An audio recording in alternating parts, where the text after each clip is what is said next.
Assalamualaikum warahmatullahi wabarakatuh. Perkenalkan, nama saya Indriani Selim dari jurusan Teknologi Hasil Perikanan Universitas Maritim Raja Ali Haji.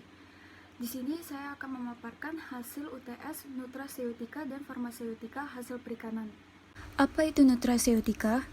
Nutraseutika adalah substansi yang merupakan makanan atau bagian dari makanan dan memberikan manfaat medis atau kesehatan, termasuk pencegahan dan pengobatan penyakit.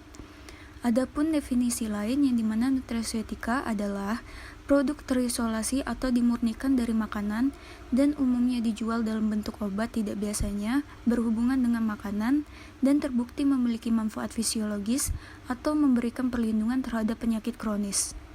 Selanjutnya ada pokok pembahasan yang saya akan bahas, yaitu pertama protein, kedua lemak, ketiga vitamin dan mineral, dan keempat bahan tambah pangan atau makanan. Yang pertama, protein. Protein adalah makromolekul atau polipeptida yang tersusun dari asam amino yang dihubungkan satu sama lain dengan ikatan peptida.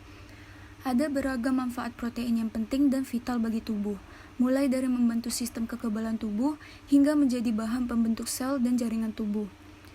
Mengetahui sumber protein yang tepat akan membantu kita mendapatkan berbagai manfaat tersebut. Protein terdiri dari sejumlah asam amino yang diperlukan agar tubuh berfungsi dengan baik. Asam amino dapat dikelompokkan menjadi dua jenis utama, yaitu asam amino esensial dan non-esensial, yang dimana asam amino esensial tidak diproduksi sendiri oleh tubuh dan harus didapat dari makanan. Sedangkan asam amino non-esensial dikarenakan dapat dibuat sendiri oleh tubuh. Sumber protein yang mengandung asam amino esensial berdasarkan asalnya dibedakan menjadi dua, yaitu protein nabati dan protein hewani. Protein nabati bersumber dari biji-bijian, kacang-kacangan, sayuran, alpukat, dan almond. Sedangkan hewani bersumber dari daging ikan, daging sapi, telur, dan daging unggas. Diansir dari Botanical Online, penyerapan protein hewani oleh tubuh adalah 90%, sedangkan penyerapan protein nabati hanya 60-70%. Protein hewani menyediakan asam amino esensial yang lebih tepat dibandingkan dengan protein nabati. Hal ini disebabkan sumber protein yang terdapat pada protein hewani hampir sama dengan yang terdapat pada tubuh manusia. Protein pada ikan tersusun dari asam amino yang dibutuhkan tubuh untuk pertumbuhan. Selain itu, protein ikan amat mudah dicerna dan diabsorpsi oleh tubuh. Banyak sekali jenis ikan yang mengandung protein yang tinggi seperti cakalang 24,2%, tuna 23,7%, bandeng 21,7%, dan lainnya. Yang kedua, lemak. Lemak adalah zat yang sulit terurai oleh air dan merupakan sumber energi utama bagi tubuh, selain protein dan karbohidrat. Lemak selama ini dikenal sebagai zat negatif yang mendatangkan banyak penyakit pada tubuh. Ketika mendengar kata lemak, pasti berhubungan dengan kegemukan atau kolesterol hingga penyakit lainnya. Tetapi jika dikonsumsi dengan benar, ternyata lemak memiliki manfaat yang tidak sedikit, seperti sebagai sumber energi dan melindungi kesehatan tubuh. Kemudian membantu otak bekerja lebih baik, membantu proses pelarutan vitamin di dalam tubuh sehingga mudah diserap tubuh. Kemudian sebagai sumber pertumbuhan sel, yang dimana lemak memberikan perlindungan pada lapisan luar sel dan atau membran sel sehingga tubuh tidak mudah diserang penyakit. Lemak terdiri dari dua, yaitu lemak jenuh dan tak jenuh. Lemak jenuh umumnya didapat dari sumber makanan hewani.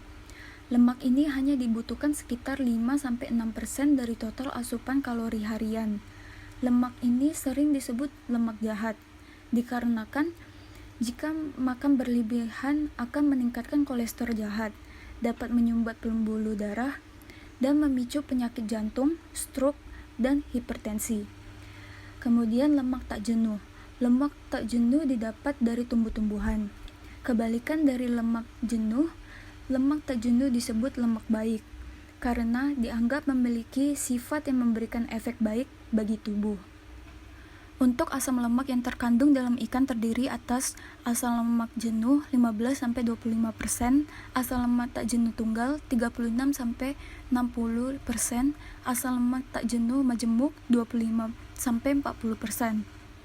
Adapun contoh kandungan nutrisi pada produk Xavier dengan jumlah per 100 gram yang dimana jumlah lemak 18 gram, lemak jenuh 4,1 gram, lemak tak jenuh ganda 7 gram, lemak tak jenuh tunggal 4,6 gram. Yang ketiga, vitamin dan mineral. Vitamin dan mineral adalah mikronutrien yang mampu menjaga metabolisme tubuh agar tetap sehat. Vitamin dan mineral merupakan zat gizi yang esensial untuk menjaga fungsi metabolisme tubuh, termasuk membentuk sel darah. Sel darah tidak dapat dibentuk oleh sel tubuh manusia, sehingga dibutuhkan peran aktif vitamin dan mineral dalam pembentukannya. Jika Anda kurang vitamin dan mineral, maka sel darah ini akan terganggu pembentukannya, sehingga akibatnya bisa menimbulkan kurang darah atau anemia yang membuat Anda lemah dan cepat lelah. Vitamin dan mineral dapat menangkal radikal bebas di tubuh yang bisa menjadi sumber penyakit. Adapun contoh pada produk Caviar yang dihitung per 100 gram memiliki vitamin A, vitamin D, vitamin B12, vitamin C, vitamin B6. Pada caviar dengan jumlah per 100 gram memiliki mineral kalsium sebanyak 275 mg, magnesium 300 mg, natrium 1500 mg.